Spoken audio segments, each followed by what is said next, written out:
নমস্কার, আমি অ্যাস্ট্রোলজার সৌমেন মণ্ডল বলছি।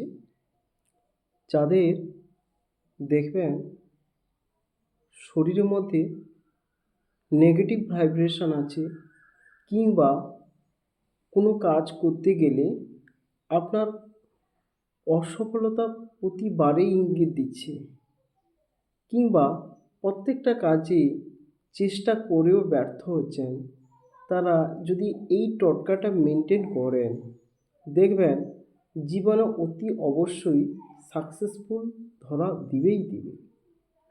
তো প্রথমে আপনি একটা কাজ করবেন যে 11টা গোলমরিচ নেবেন, গোলমরিচগুলো গুঁড়ো করবেন। গুঁড়ো করার পর একটা শুকনো লঙ্কা তার সঙ্গে অ্যাড করবেন।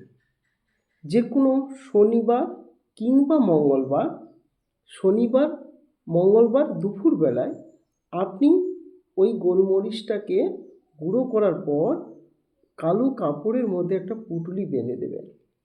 বাঁধার পরে আপনি ওইটা আপনার বালিশের তলায় রেখে দেবেন। একদিন পর ওই পুঁটুলিটা যে কোনো অসুস্থ গাছের গোড়ায় ফেলে দিন। দেখবেন আপনার যে কাজটা হতো না সে কাজটাও আপনি সাকসেসফুল পাচ্ছেন এবং সেই সঙ্গে আপনার যে নেগেটিভ ভাইব্রেশনটা ছিল ধীরে ধীরে কমবে। ধন্যবাদ, ভালো থাকবেন।